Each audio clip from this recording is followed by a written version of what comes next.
Hello दोस्तों, स्वागत है आप सभी का यूट्यूब के इस ऑनलाइन प्लेटफॉर्म पर। हमारी किशोरावस्था पर जो चर्चा चल रही थी वो कंप्लीट हो चुकी है और अब हम बढ़ रहे हैं विकास के सिद्धांत की ओर। ठीक है, यानी कि अब हम आज की क्लास में हम बात करेंगे कि विकास के कौन कौन से सिद्धांत होते हैं। तो सबसे पहले हम देखेंगे कि ओवरऑल विकास के कौन कौन से सिद्धांत होते हैं। ठीक है, तो जो सबसे पहले हम बात करेंगे वो है मनोविश्लेषणात्मक सिद्धांत, और इसके जो प्रवर्तक हैं वो सिगमंड फ्रायड माने जाते हैं।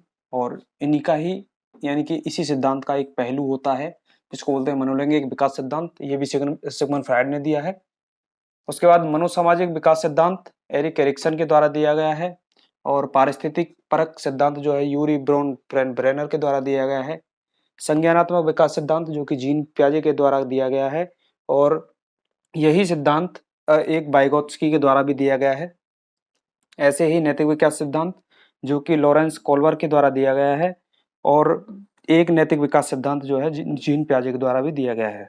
ठीक है, और भाषा विकास सिद्धांत जो कि नोम चॉम्स्की के द्वारा दिया गया है। तो आज की क्लास में जो हम मुख्य रूप से चर्चा करने वाले हैं वो है मनोविश्लेषणात्मक सिद्धांत की। ठीक है, मनोविश्लेषणात्मक सिद्धांत जो कि दिया है किसने? सिगमंड फ्रायड ने दिया है। सिगमंड फ्रायड की अगर हम बात करें तो इनका जो जन्म हुआ है वो हुआ है ऑस्ट्रिया में। और इनकी जो शिक्षा हुई है इनकी वियना विश्वविद्यालय से।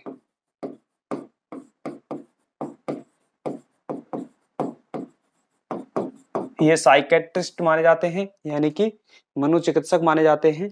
और मुख्य रूप से इन्होंने जो सिद्धांत दिया है, इनके सिद्धांत का जो नाम है वो क्या है? वो है मनोविश्लेषणात्मक सिद्धांत।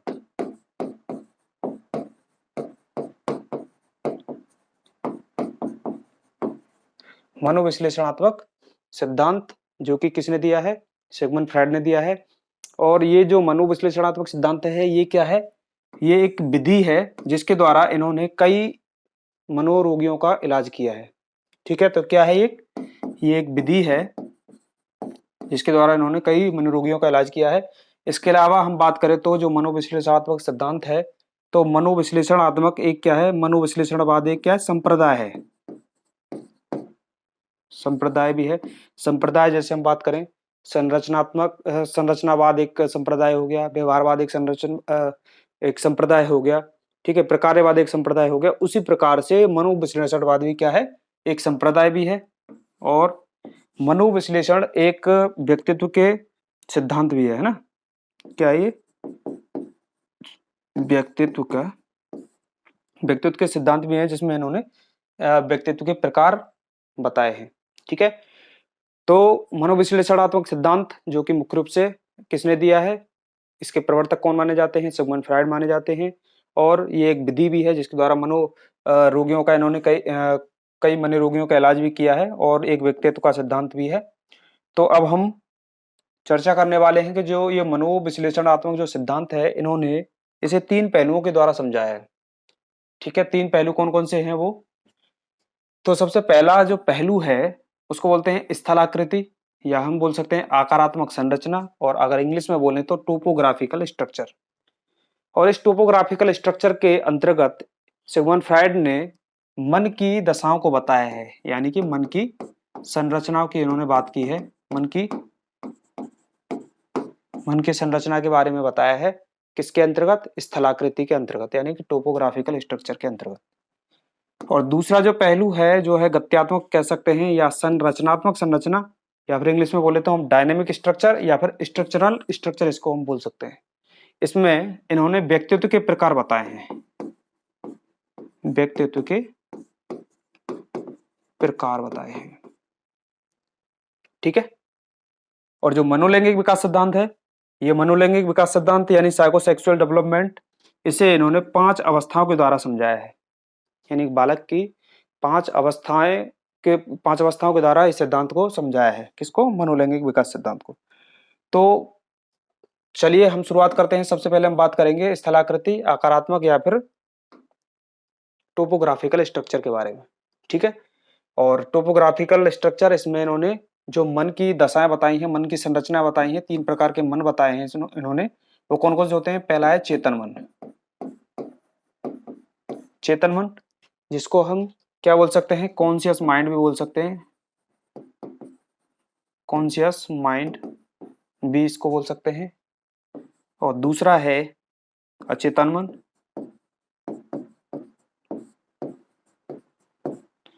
इसको बोल सकते हैं हम अनकॉन्शियस माइंड, अनकॉन्शियस माइंड। और जो तीसरा है उसको बोल सकते हैं हम अवचेतन मन, अवचेतन, अवचेतन मन, या फिर इसको हम बोल सकते हैं अर्धचेतन मन।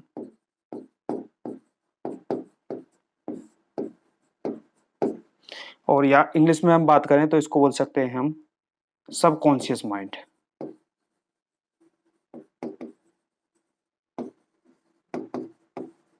ठीक है, तो टोपोग्राफिकल स्ट्रक्चर यानी कि स्थल आकृति संरचना के अंतर्गत जो सिगमंड फ्रायड ने मन की संरचना जो बताई है उसमें मन के 3 प्रकार बताए हैं। और वो 3 प्रकार कौन कौन से हैं? चेतन मन यानी कि कॉन्शियस माइंड, और उसका दूसरा जो है अचेतन मन यानी कि अनकॉन्शियस माइंड, और तीसरा जो है अवचेतन अर्धचेतन मन या फिर सबकॉन्शियस माइंड। ठीक है, और इन्होंने जो अपना ये सिद्धांत है, अपनी जो अपना जो ये पहलू है, वो एक आइसबर्ग थ्योरी के एग्जाम्पल देते हुए ये चीज समझाई है। आइसबर्ग थ्योरी का मतलब है एक बर्फ की चट्टान बर्फ की चट्टान के द्वारा अपनी इस अवस्था को समझाया है। और ये जो चट्टान आपको दिख रही होगी, इसका जो है बर्फ की चट्टान जो है, इसका आधे से ज्यादा भाग पानी में डूबा हुआ है, और इसका कुछ हिस्सा जो है वो पानी के ऊपर आपको दिखाई दे रहा होगा। ये जो यहाँ से यानी जो नीचे का जो हिस्सा है, ये सब क्या है, पानी के अंदर दबा हुआ भाग है। और जो ऊपर वाला हिस्सा जो आपको दिख रहा है वो क्या है, पानी के ऊपर का भाग है, जिसको इन्होंने बोला है कॉन्शियस माइंड यानी कि चेतन मन।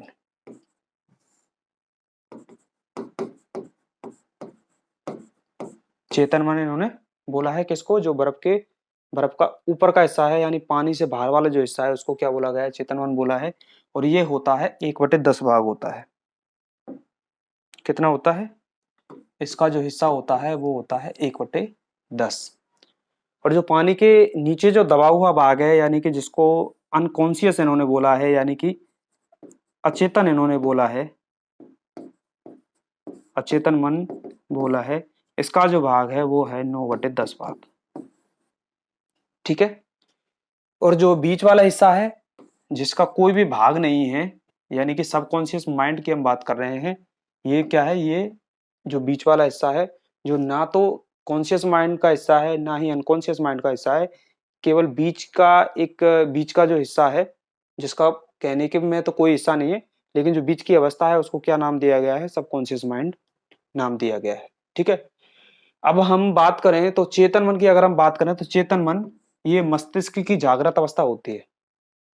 मस्तिष्क की जागृत अवस्था कैसे?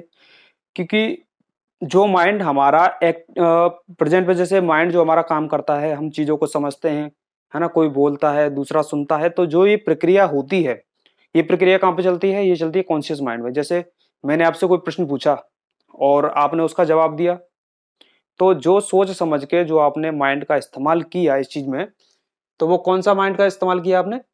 चेतन मन का आपने यूज किया। ठीक है, तो कुल मिला के हम कह सकते हैं ये मस्तिष्क की जागृत अवस्था होती है। ठीक है, तात्कालिक अनुभूतियां जो होती हैं उसको क्या प्रदर्शित करता है ये, और ये क्या है, वास्तविक सिद्धांत इसको हम बोलते हैं। ठीक है, क्यों बोलते हैं? क्योंकि वास्तविक तरीके से जो व्यक्ति जीवन जीता है उसमें इस माइंड का यूज करता है।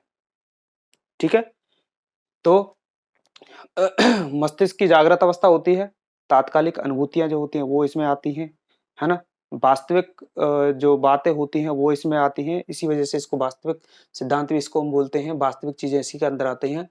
और वहीं हम बात करें अगर अचेतन मन की, तो जितनी भी कटु अनुभूतियां होती हैं, कटु अनुभूतियां हो गई, दुखद बातें हो गई, है ना, दमित इच्छाएं हो गई, वो सब कहाँ पे आती हैं? वो आती हैं अचेतन मन में। ठीक है, इसके अलावा हम बात करें तो जितनी भी हमारे पूर्व अनुभव होते हैं, पूर्व अनुभव का मतलब है जो भी चीज हम सीखते हैं समाज से, जो भी हम कार्य करते हैं, जो भी स्किल्स हम सीखते हैं, वो सारी स्किल्स, वो सारा ज्ञान कहाँ पे स्टोर होता है? वो होता है अचेतन मन में। जो चेतन मन होता है वो तो केवल एक तरीके से एक्सेस करते समय जो माइंड यूज होता है वो होता है चेतन मन। लेकिन उसके बाद में हम जो चीजें सीख करके जो सेव करते हैं वो कहाँ पे पहुंच जाती हैं, वो अचेतन मन में चली जाती है। जैसे दो चीज होती है, जैसे एक तो होता है पढ़ना और सीखना। ठीक है, जो शब्द है पढ़ना, पढ़ने का मतलब हो गया कि केवल और केवल हम माइंड का यूज करके किसी भी चीज को पढ़ रहे हैं। कोई जरूरी नहीं है उसमें हम अपने माइंड का यूज कर रहे हैं, उस चीज को समझ रहे हैं नहीं समझ रहे हैं, वो एक अलग बात हो गई। लेकिन अगर हमारा ध्यान कहीं और है फिर भी हम किसी भी चीज को पढ़ सकते हैं। तो ये तो हुआ पढ़ना, क्योंकि उस पढ़ने में किसका यूज हो रहा है, चेतन मन का पढ़ने में यूज हो रहा है। लेकिन अगर हम उस चीज को सीख रहे हैं, समझ रहे हैं, समझने का मतलब है उस चीज को हम समझने के बाद में कहाँ पे स्टोर कर रहे हैं, उसको अपने दिमाग में भेज भी रहे हैं। इसकी जो क्षमता है वो असीमित क्षमताएं किसमें होती हैं, वो इसमें होती हैं चेतन मन में। क्योंकि सबसे बड़ा भाग होता है, 9/10 भाग होता है, असीमित क्षमताएं होती हैं। तो इसीलिए हमारी जितनी भी कटु अनुभूतियां होती हैं, दुखद बातें होती हैं, दमित इच्छाएं होती हैं, उन सबको क्या कर देना चाहिए, दबा देना चाहिए, भेज देना चाहिए। कहाँ पे भेज देना चाहिए, चेतन मन में भेज देना चाहिए। कहाँ से भेज देना चाहिए, चेतन मन से। क्योंकि कोई भी समस्या, कोई भी टेंशन, कोई भी व्यक्ति जब डिप्रेशन में होता है तो वो कौन सी अवस्था होती है, तो वो ये होती है चेतन मन। अगर कोई भी टेंशन व्यक्ति को हुई तो वो किस में होती है, चेतन मन में होती है। और अगर हम चेतन मन को ही फिट नहीं रखेंगे, है ना, उसको क्या रखना चाहिए, हमें फिट रखना चाहिए, फ्रेश रखना चाहिए, टेंशन मुक्त रखना चाहिए। क्योंकि अगर टेंशन मुक्त रहेगा तो वो क्या करेगा, हम किसी भी जगह पर अपना दिमाग यूज कर सकते हैं, अच्छे तरीके से लगा सकते हैं, अच्छी तरीके से विचार कर सकते हैं, विचार विमर्श कर सकते हैं, सोच सकते हैं, डिसीजन ले सकते हैं। किसकी वजह से, इससे। लेकिन अगर इसमें, क्योंकि ये छोटा सा हिस्सा होता है और इसमें अगर हम फालतू की चीजों को ही भर लेंगे इसमें, तो बताइए फिर ये कैसे सोच पाएगा, कैसे आप अपना और काम में अपने दिमाग को लगा पाएंगे। लोग वाह क्या करते हैं आजकल, सुबह उठते हैं और सुबह उठते ही वही यूट्यूब चलाना, फेसबुक चलाना, है ना, इंस्टाग्राम चलाना, फालतू की वीडियो देखना, टीवी देखना, न्यूज़पेपर में पता नहीं कहाँ कहाँ की खबरें पढ़ना। तो आदमी क्या करता है, सुबह उठते ही उसने अपना ये वाला दिमाग क्या कर लिया, उन फालतू की चीजों को भर भर के ये कर लिया, क्या कर लिया, ये दिमाग हैंग कर लिया, इसकी मेमोरी क्या कर ली, फुल कर ली। अब उसमें उतनी जगह ही नहीं बची कि वो आपके जो काम अब जो करने हैं, पूरे दिन की जो दिनचर्या की जो एक्टिविटीज होती हैं, अगर आपको वो चीजें करनी है तो उसके लिए अब दिमाग आपका फ्रेश कहाँ रहा, है ना, वो तो पहले ही थक चुका है। ठीक है, तो क्योंकि चेतन मन भी थकता है, हमारा माइंड भी थकता है, आपको पता ही है। तो अगर हम फालतू की एक्टिविटीज में अपना ये दिमाग लगा देंगे तो हम अपने जो मेन हमारा जो उद्देश्य है, जो हमारा दिनचर्या की जो मेन एक्टिविटीज होती हैं, उसमें हम अपना दिमाग कैसे लगा पाएंगे।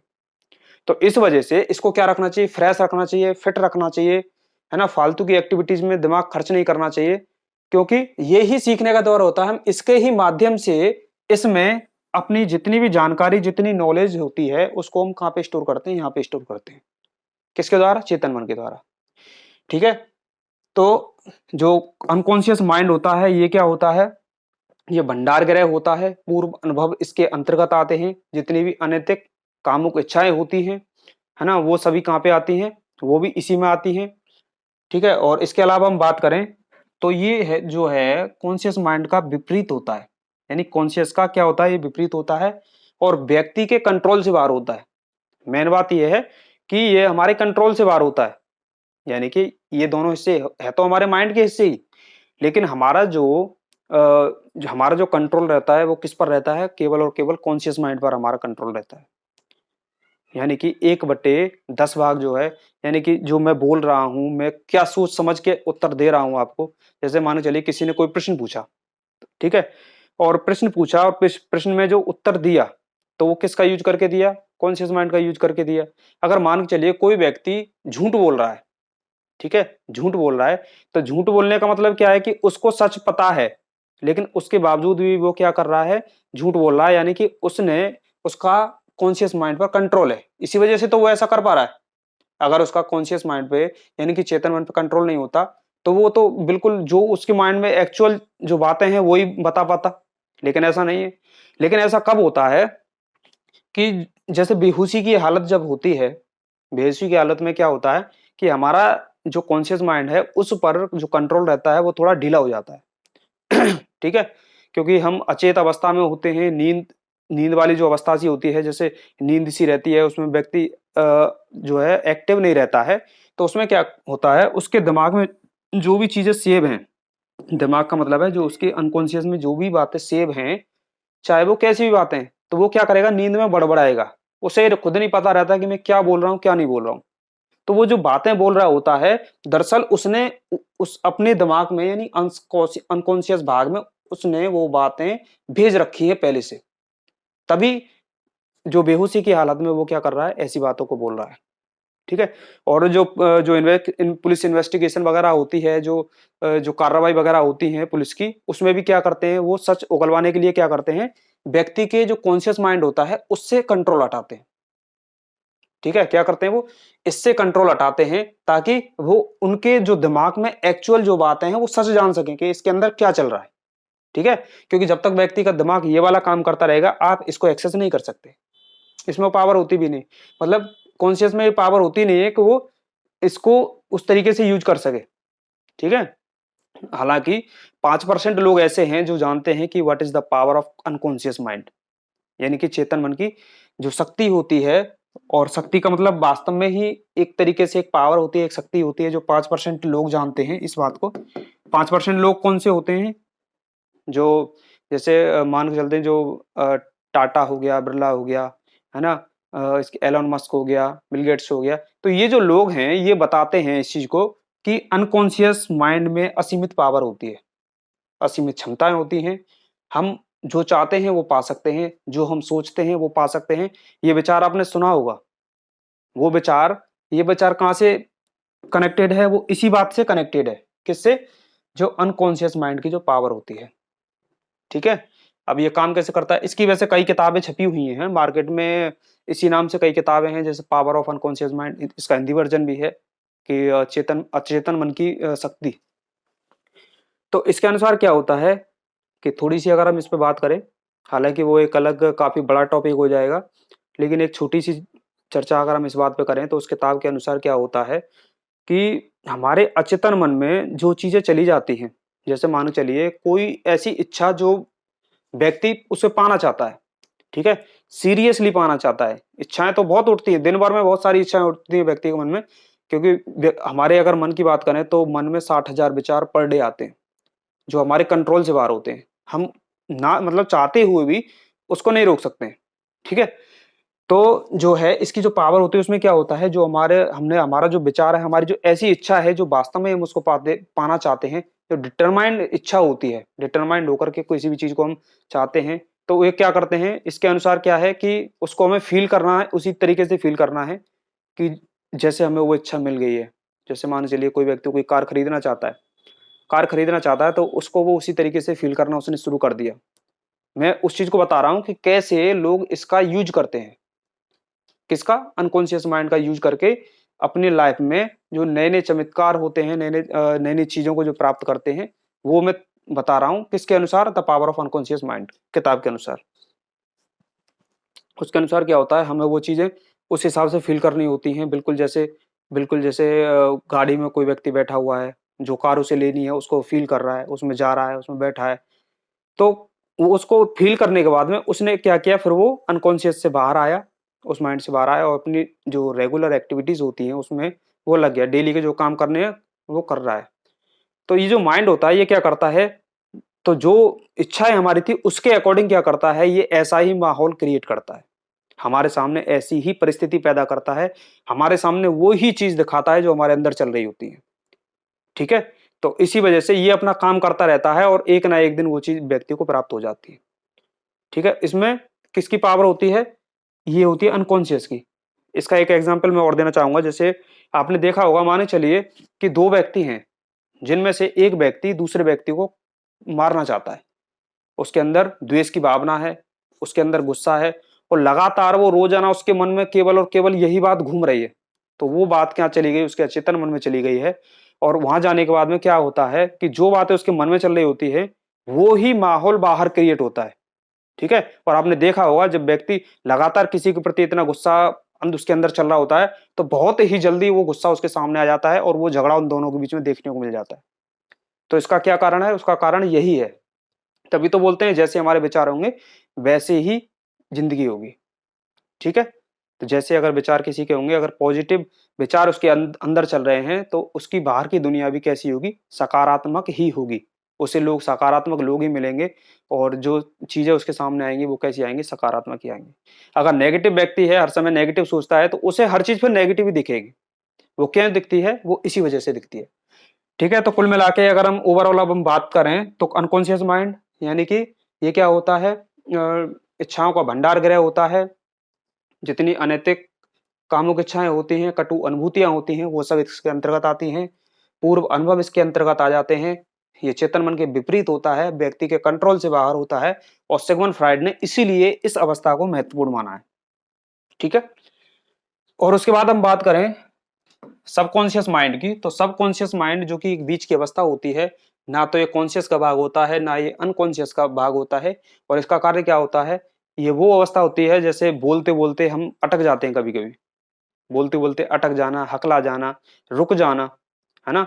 चीजें को हम, जैसे मान के चलिए हमारे, मुझे याद है वो चीज, और मैं बोलते बोलते क्या हो गया, अटक गया उसको, और उस समय बिल्कुल याद नहीं आ रही, और थोड़ी देर बाद हम देखते हैं कि वो चीज तुरंत ही याद आ जाती है। ऐसा हुआ आपके साथ में।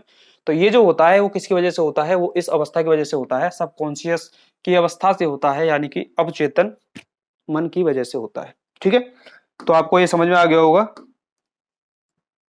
चलिए, रिवीजन के तौर पे हम इस चीज को देख लेते हैं एक बार, कि हम बात कर रहे हैं चेतन मन की, यानी कि हम बात कर रहे हैं चेतन मन यानी कॉन्शियस माइंड की बात कर रहे हैं। और इसकी बात करें तो ये मस्तिष्क से जागृत अवस्था होती है।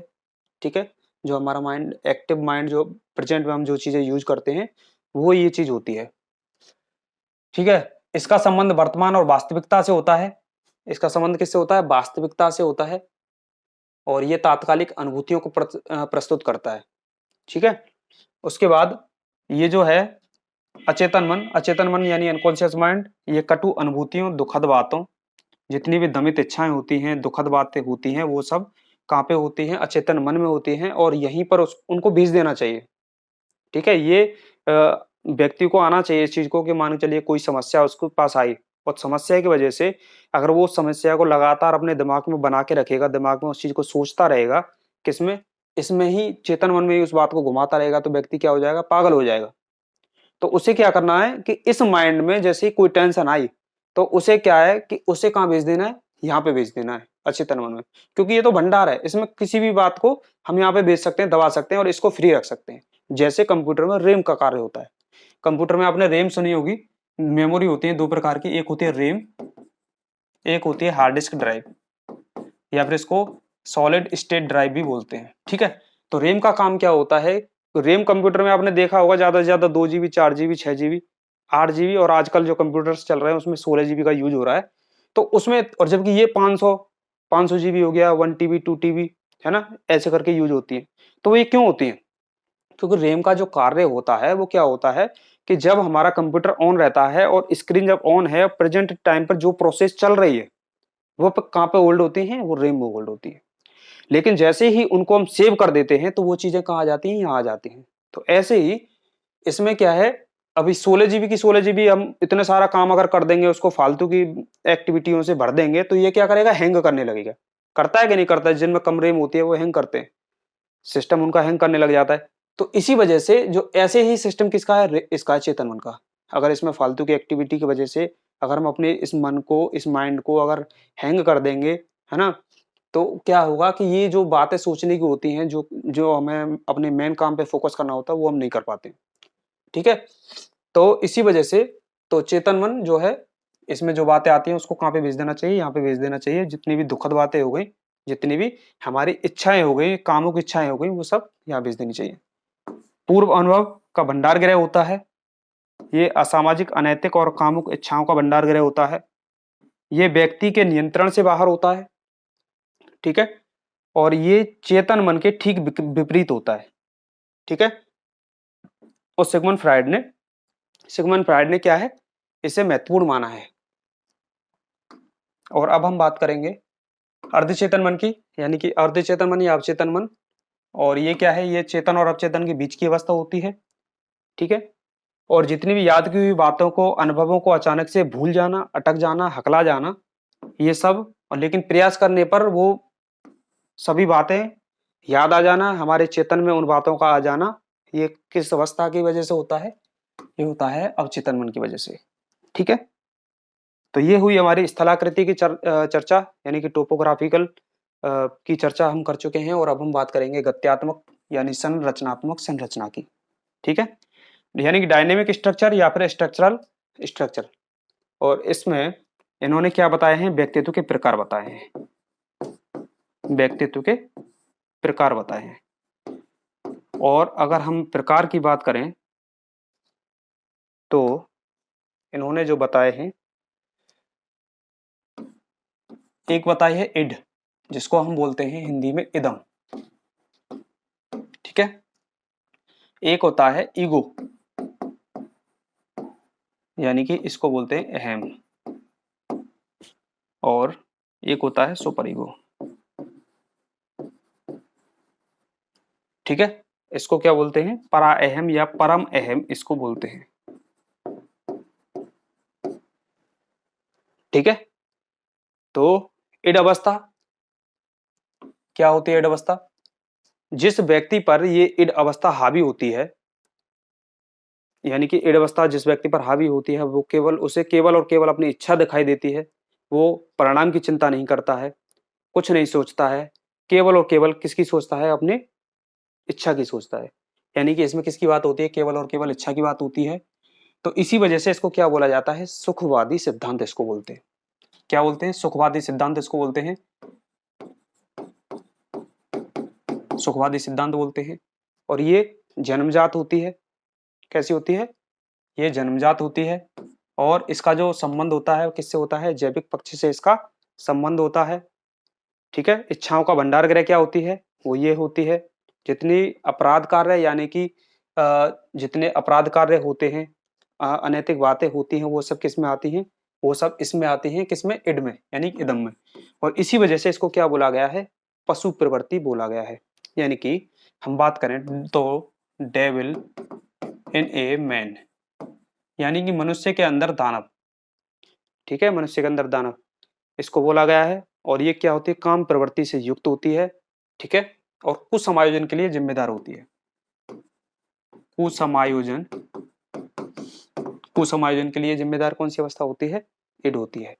यानी कि ये सबसे पहले कैसी होती है? जन्मजात होती है, जन्मजात ये अवस्था ये चीज पाई जाती है। और ये सुखवादी होती है। सुखवादी सिद्धांत इसको क्यों बोलते हैं? क्योंकि इसमें व्यक्ति को केवल और केवल अपनी इच्छा दिखाई देती है।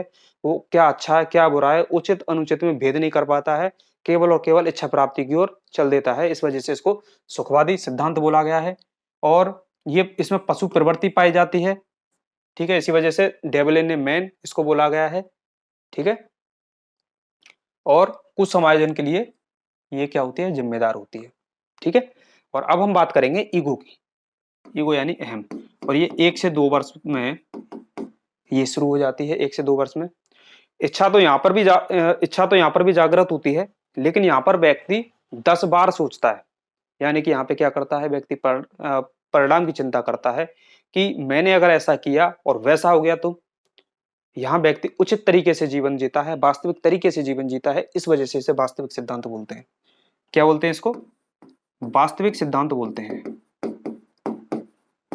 ठीक है, क्यों बोलते हैं? क्योंकि यहाँ पे व्यक्ति उचित तरीके से जीवन जीता है। ठीक है, ये अगर इसके संबंध की बात करें तो चेतन मन से इसका संबंध होता है और मनोवैज्ञानिक पक्ष से संबंधित होती है। ठीक है, और इड और सुपर ईगो के बीच में संतुलन का कार्य किसका होता है? वो होता है ईगो का। ठीक है, समायोजन का आधार होती है, समायोजन की अवस्था होती है। कौन सी अवस्था होती है? इड होती है। ठीक है, यहाँ पे व्यक्ति के पास में क्या होती है? जिम्मेदारियां होती हैं। इस वजह से व्यक्ति क्या उचित होता है क्या अनुचित है वो सारी चीजें सीख जाता है। इसमें व्यक्ति प्रॉपर तरीके से, वास्तविक तरीके से, उचित तरीके से जीवन जीता है। ठीक है, उसे हर बात में अगर वो कोई काम करेगा तो वो ये सोचेगा कि कौन सा कार्य मतलब मुझे करना चाहिए या नहीं करना चाहिए। इस तरीके की जो समझ होती है वो कहाँ पे आ जाती है? इसमें आ जाती है। इसी वजह से इसको वास्तविक सिद्धांत भी बोला गया है। ठीक है, चलिए उसके बाद हम बात करेंगे सुपर ईगो की। सुपर ईगो यानी कि परम अहम। और यहाँ पर जो बातें होती हैं यहाँ पे एक तरीके से ये शुरू कितने से हो जाते हैं, 6 वर्ष से, 5 या 6 वर्ष से इसकी शुरुआत हो जाती है। ठीक है, तो यानी कि जिम्मेदारी निभाते निभाते यहाँ पर क्या आ जाता है, बुढ़ापा आ जाता है, और यहाँ पे व्यक्ति कैसी बातें करने लग जाता है, नैतिक और आदर्शवादी बातें करने लग जाता है। यहाँ पर ऐसी बातें होती हैं कि जैसे ऐसा करना उचित है, ऐसा करना अनुचित है, ऐसा करना पाप है, ऐसा करना पुण्य है ना, ऐसा करना अनैतिक है, ऐसा करना नैतिक है। तो इस तरीके की जो बातें होती हैं यानी कि आदर्शवादी बातें होती हैं, इस वजह से इसको बोलते हैं आदर्शवादी सिद्धांत।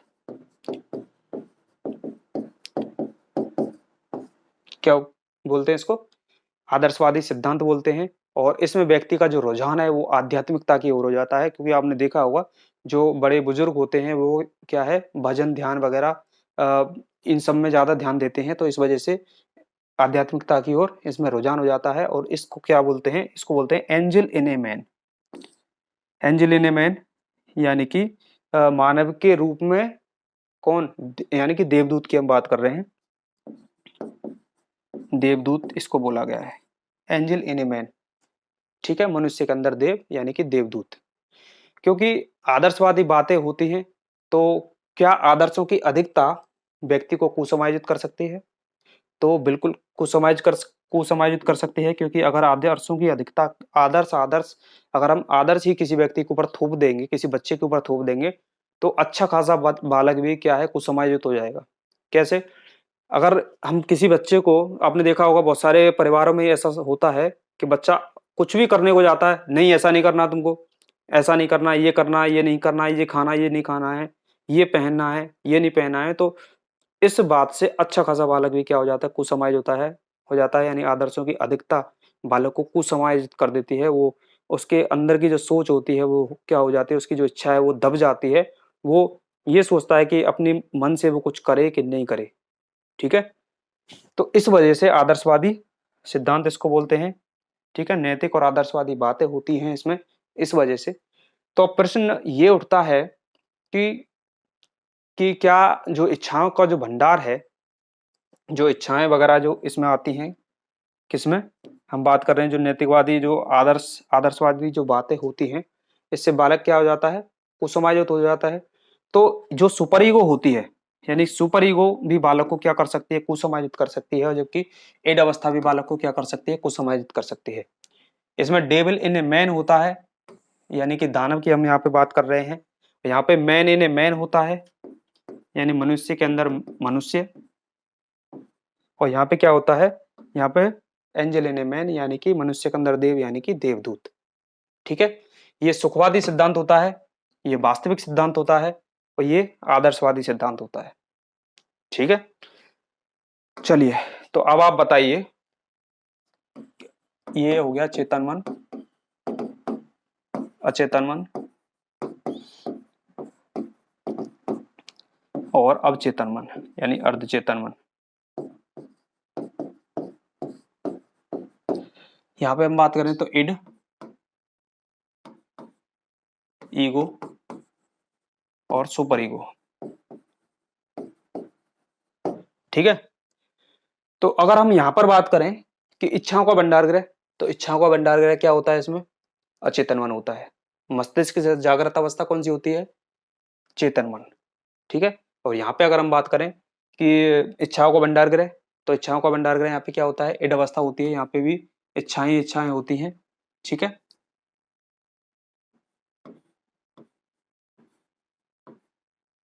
ठीक है, अच्छा। और अगर हम बात करें कि क्या इड बालक को कुसमायोजित कर सकती है, तो बिल्कुल कर सकती है। क्या सुपर ईगो बालक को कुसमायोजित कर सकती है, तो बिल्कुल कर सकती है। क्या आदर्शों की अधिकता बालक को कुसमायोजित कर सकती है, तो बिल्कुल आदर्शों की अधिकता भी बालक को क्या कर सकती है, कुसमायोजित कर सकती है। और अगर हम यहाँ पे बात करें कि समायोजन का आधार क्या होती है, तो ईगो समायोजन का आधार होती है। व्यक्तित्व का कार्यपालक कौन होती है, तो ईगो होती है। ईगो इड में और सुपर ईगो में जो संतुलन का कार्य कौन करता है, तो वो ईगो ही करती है। ठीक है, तो इस वजह से अगर हम बात करें सुखवादी सिद्धांत, अगर यहाँ पे बात करें तो सुखवादी सिद्धांत कौन सा हो गया, सुखवादी सिद्धांत हो गया इड। वास्तविक सिद्धांत कौन सा हो गया, तो वास्तविक सिद्धांत हो गया ईगो। ठीक है, और आदर्शवादी सिद्धांत कौन सा हो गया? तो आदर्शवादी सिद्धांत हो गया सुपर ईगो। ठीक है। और अगर हम यहाँ पे बात करें तो यहाँ पे जैसे वास्तविक, यहाँ पे सिद्धांत वास्तविक बातें किस में आएंगी? तो वो चेतन मन में आएंगी वास्तविक बातें। बोलते बोलते अटक जाना, हकला जाना, रुक जाना, ठीक है, बाद में प्रयास करने पर वो चीजें चेतन मन में आ जाना, वो किस में होती हैं? वो होती हैं अर्ध चेतन मन में होती हैं। ठीक है। असामाजिक, अनैतिक और जो कामुक इच्छाएं होती हैं वो किस में आती हैं? अचेतन मन में। ठीक है। जितनी कटु अनुभूतियां होती हैं वो किस में आती हैं? वो इसमें आती हैं। ठीक है। व्यक्ति के कंट्रोल से बाहर इनमें से कौन सा मन होता है? तो ये व्यक्ति के कंट्रोल से बाहर होता है। चेतन मन के ठीक विपरीत अचेतन मन होता है, चेतन मन के ठीक विपरीत। ठीक है। तो आपको ये समझ में आ गया होगा। अगर हम इसके संबंध की बात करें, संबंध की बात करें तो जो ईगो है, ईगो व्यक्तित्व का कार्यपालक होता है। वास्तविक तरीके से यहाँ पे व्यक्ति जीवन जीता है, उचित तरीके से जीवन जीता है, और वही चीज होती है चेतन मन में। चेतन मन में भी क्या होता है? वही चीज होती है। तो इस वजह से इसका जो संबंध है वो किसके साथ होता है? चेतन मन के साथ इसका संबंध होता है। उसके बाद हम जब बात करें कि जो इड है इसका संबंध किससे होता है, तो इड का जो संबंध होता है वो होता है अचेतन मन से। देखो ये बर्फ का भाग है और जो पानी के अंदर का जो भाग है उसको क्या बोला गया है? अचेतन मन इसमें बोला गया है। तो इस वजह से इसका जो संबंध है वो किससे हुआ? अचेतन मन से इसका संबंध हुआ, क्योंकि इच्छाओं का भंडार गृह, इड में भी इच्छाओं का भंडार गृह होता है और अचेतन मन में भी इच्छाओं का भंडार गृह होता है। ठीक है। चलिए उसके बाद सुपर ईगो की हम बात करें तो जो ये जो हिस्सा है इसका जो संबंध होता है वो किससे होता है? अवचेतन मन से। ठीक है। ये आपको याद रखना है, एग्जाम में कई बार ये चीज पूछी गई है, बल्कि यहाँ से जितने भी पॉइंट मैंने बताए हैं सबसे कहीं ना कहीं एग्जाम में क्वेश्चन पूछे गए हैं। ठीक है। और उसके बाद अगर हम अब बात करें इसका, आप जो है रिवीजन के तौर पे इस चीज को देख सकते हैं जो अभी आपने समझी। जो गत्यात्मक संरचना है उसके अंतर्गत सिगमंड फ्रायड ने व्यक्तित्व के 3 प्रकार बताए हैं, और जो पहला प्रकार है वो इड यानी कि इदम, और ये कैसा है? जन्मजात होता है। ठीक है। इसको सुखवादी सिद्धांत बोलते हैं, क्योंकि यानी प्लीजर प्रिंसिपल इसको बोलते हैं। व्यक्ति केवल और केवल अपनी इच्छा की बात करता है, अपनी इच्छा प्राप्ति के लिए कार्य करता है केवल और केवल, है ना। उसके उसे रिजल्ट की परवाह नहीं होती है, परिणाम की चिंता वो नहीं करता है। इस वजह से इसको क्या बोलते हैं? सुखवादी सिद्धांत बोलते हैं। ये जन्मजात होती है ये अवस्था। जैविक पक्ष से इसका संबंध होता है, इच्छाओं का भंडार गृह इसमें होता है, इसी वजह से अचिंतन मन से इसका संबंध होता है। और अनैतिक और अपराध कार्य जितने भी होते हैं वो किस वजह से होते हैं? अनैतिक और अपराध कार्य होते हैं, इसी वजह से इसको क्या बोलते हैं? पशु प्रवृत्ति इसको बोला गया है। ठीक है। और इसीलिए इसको बोलते हैं डेविल इन ए पर्सन। ठीक है। यानी मनुष्य के अंदर दानव। और काम प्रवृत्ति से ये अवस्था युक्त होती है और कुसमायोजन के लिए जिम्मेदार होती है। ठीक है। ये हुई हमारी इड। उसके बाद बात करें ईगो, और इसकी शुरुआत 1 से 2 वर्ष की अवस्था से हो जाती है, और इसको क्या बोलते हैं? वास्तविक सिद्धांत इसको बोलते हैं। ठीक है। क्योंकि यहाँ पे व्यक्ति उचित तरीके से जीवन जीता है, वास्तविक तरीके से जीवन जीता है, इस वजह से इसको क्या बोलते हैं? वास्तविक सिद्धांत बोलते हैं। मनोवैज्ञानिक पक्ष से इसका संबंध होता है, चेतन मन से संबंधित होती है, और इड और सुपर ईगो के बीच में संतुलन का कार्य कौन करता है? ईगो करती है। इसी वजह से इसको मैन इन ए मैन बोलते हैं, यानी मनुष्य के अंदर मनुष्य। ठीक है। और समायोजन का क्या होती है? आधार होती है। उसके बाद सुपर ईगो की हम बात करें तो सुपर ईगो 5 से 6 वर्ष में शुरुआत हो जाती है। आदर्शवादी बातें होती हैं, जितनी भी आदर्शवादी नैतिक बातें होती हैं वो सब कहाँ होती हैं? इसी अवस्था में होती हैं। सामाजिक पक्ष से इसका संबंध होता है, आध्यात्मिकता की ओर रुझान व्यक्ति का हो जाता है, नैतिक आदर्शवादी बातें होती हैं, अवास्तविकता से इसका संबंध होता है। ठीक है। एंजल इन ए पर्सन यानी मनुष्य के अंदर देव या देवदूत इसको हम बोलते हैं। और आदर्शों की अधिकता व्यक्ति को क्या कर देती है? कुसमायोजित कर देती है, यानी कि कुसमायोजन के लिए जिम्मेदार होती है कौन सी अवस्था? हमारी सुपर ईगो। ठीक है। अब आप सोच रहे होंगे कि जो ego super ego, end ego super ego जो हैं वो अलग अलग व्यक्तियों में होती होंगी, लेकिन ऐसा बिल्कुल भी नहीं है। ये जो अवस्थाएं हैं यानी कि किसकी? इड, ईगो और जो सुपर ईगो होती है, ये जो है एक ही व्यक्ति में अलग अलग समय पे इनका प्रदर्शन अलग अलग होता है। यानी कि ये होती एक ही व्यक्ति में है, लेकिन अलग अलग समय पर इनका जो प्रदर्शन है वो अलग अलग तरीके से होता है। जैसे यानी कि एक व्यक्ति अपने पूरे जीवन में कभी ना कभी इड का प्रदर्शन करेगा, कभी ना कभी ईगो का प्रदर्शन करेगा और कभी कभी सुपर ईगो का प्रदर्शन करेगा। ठीक है, कैसे? जैसे मान लीजिए एक व्यक्ति है, उसके मन में इच्छा जागृत हुई कि वो कोई चोरी करे। ठीक है, चोरी करने की इच्छा उसके मन में जागृत हुई और अगले ही पल उसके मन में एक विचार आया कि कहीं मुझे चोरी करते हुए लोगों ने पकड़ लिया और भीड़ ने पीट दिया तो। और उसके बाद ही वो ये सोचने लग जाता है कि नहीं, ऐसा करना गलत है, ऐसा करना ये पाप है, ये समाज के खिलाफ है। ठीक है? तो अब आप मुझे बताइए कि जो व्यक्ति के मन में इच्छा जागृत हुई कि वो कहीं चोरी कर ले, तो चोरी करने वाली जो इच्छा जागृत हुई वो किस में आएगी? इड में आएगी। क्योंकि इच्छा जागृत हुई, केवल और केवल एक इच्छा की बात करें तो हम वो इड में आएगी। उसके अगले ही पल उसने ये सोच लिया कि कहीं भीड़ ने पकड़ लिया, लोगों ने पकड़ लिया और उसे पीट दिया तो, यानी कि क्या कर लिया उसने? परिणाम की चिंता कर ली। परिणाम की चिंता कर ली और परिणाम की चिंता कर ली तो वो किस में आएगी? यानी कि ईगो में आएगी। यहाँ पर व्यक्ति क्या करता है? उचित अनुचित में भेद करना सीख जाता है। क्या उसे करना चाहिए, क्या उसे नहीं करना चाहिए, उस चीज की समझ इसमें आती है। ठीक है? और उसके बाद जो व्यक्ति ने सोचा कि ऐसा करना पाप है, ये समाज के खिलाफ है, ये गलत है, तो यानी कि यहाँ पे कैसी आदर्शवादी बातें हो गई। ठीक है? वो ये किसकी बात कर रहा है? वो ये कर रहा है कि पाप पुण्य की बात कर रहा है। इस वजह से क्या है? ये सुपर ईगो में आएगी। ठीक है? तो उसके बाद अगर हम बात करें कि जो सिगमंड फ्राइड हैं, सिगमंड फ्राइड ने अपने इस सिद्धांत के अंतर्गत कुछ शब्दों का प्रयोग किया है। ठीक है? वो शब्द कौन कौन से हैं उनको जान लेते हैं। एक तो इन्होंने मूल प्रवृत्ति की बात करी है। किसकी? मूल प्रवृत्ति। मूल प्रवृत्ति की बात करी है और मूल प्रवृत्ति इन्होंने दो प्रकार की मूल प्रवृत्ति बताई है। एक जीवन मूल प्रवृत्ति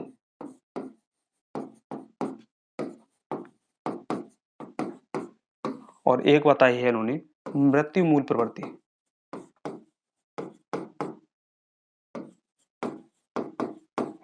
ठीक है? इसको इरोस भी बोलते हैं ग्रीक में, इसको थैनेटोस भी बोलते हैं। ठीक है? अब जीवन मूल प्रवृत्ति कौन सी होती है? यानी कि ऐसी मूल प्रवृत्ति यानी ऐसी बातें जो जीवन को आगे बढ़ाने वाली बातें होती हैं, जीवन को आगे ले जाने वाली बातें होती हैं, आदर्शवादी बातें होती हैं, आशावादी जो सोच होती है, जो पॉजिटिव थिंकिंग होती है, वो सब किस में आती है? वो सब इसमें आती है। ठीक है? कैसी? आशावादी, आशावादी सोच रखने वाले या फिर हम पॉजिटिव यानी सकारात्मक बातें जो होती हैं, अच्छी बातें होती हैं, जीवन को आगे बढ़ाने वाली बातें होती हैं, जीवन को आगे ले जाने वाली बातें होती हैं,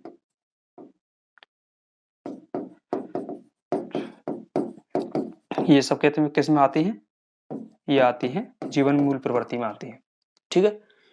और वहीं अगर हम बात करें मृत्यु मूल प्रवृत्ति की, तो मृत्यु मूल प्रवृत्ति में ऐसी बातें होती हैं जो मृत्यु की ओर ले जाने वाली, जैसे मार दो, काट दो, जला दो, है ना? क्रोध, हिंसा, ये सब बातें किस में आती हैं? ये सब आती हैं। जैसे क्रोध हो गया, हिंसा हो गई, है ना? मार दो, काट दो, जला दो वाली जो हिस्सा बातें होती हैं, यानी नकारात्मक जो बातें होती हैं, निराशावादी जो सोच होती है, निराशावादी, तो ये सब चीजें, ये सब किस में आती हैं? वो आती हैं यानी कि मृत्यु की ओर ले जाने वाली जो बातें होती हैं वो आती हैं मृत्यु मूल प्रवृत्ति में। ठीक है? तो एक तो बताई इन्होंने मूल प्रवृत्ति बताई है और उसके बाद अगर हम बात करें, उसके बाद अगर हम बात करें तो इन्होंने कुछ शब्द के प्रयोग किए हैं, जैसे स्वयंमोह। स्वयंमोह की इन्होंने एक बात करी है जिसको नार्सिसिज्म भी बोलते हैं। ठीक है? ये जो बातें होती है यानी स्वयंमोह का मतलब है आत्म प्रेम। क्या है इसका मतलब? इसका मतलब होता है आत्म प्रेम, यानी कि अपने आप से प्रेम करने की जो भावना होती है उसको क्या बोला गया है? नार्सिसिज्म बोला गया है। यानी कि क्या बोला गया है? स्वयंमोह बोला गया है। और ये जो अवस्था, ये मतलब ये जो चीज होती है किस में पाई जाती है? ये शेषावस्था में अधिक पाई जाती है। शेषावस्था में स्वयंमोह वाली जो भावना है, आत्म प्रेम वाली जो भावना है, वो किस में पाई जाती है, किस अवस्था में पाई जाती है, शीश अवस्था में पाई जाती है। ठीक है। उसके बाद अगर हम बात करें तो इन्होंने एक यूज किया है ओडिपस, ओडिपस और इलेक्ट्रा ग्रंथि।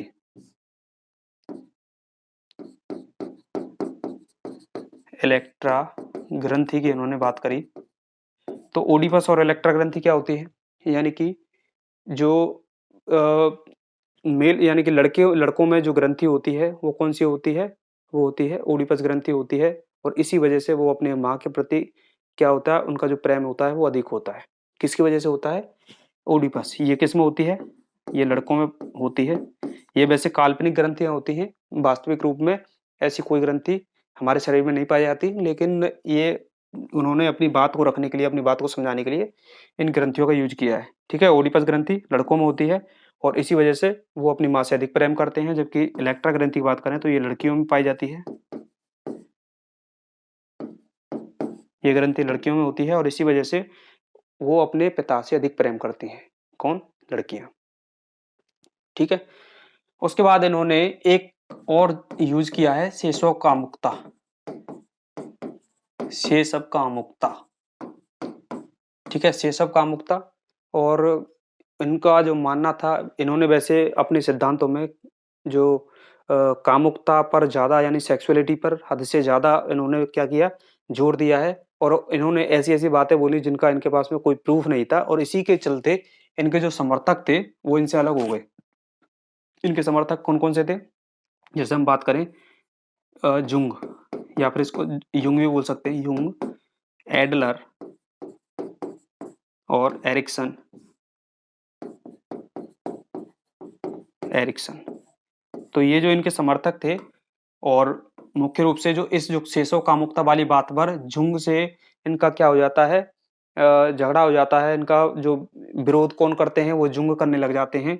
वो इनसे प्रूफ मांगते हैं और इस चीज का इनके पास में कोई प्रूफ नहीं होता है, और इसी वजह से इनके जो समर्थक हैं वो अलग हो जाते हैं।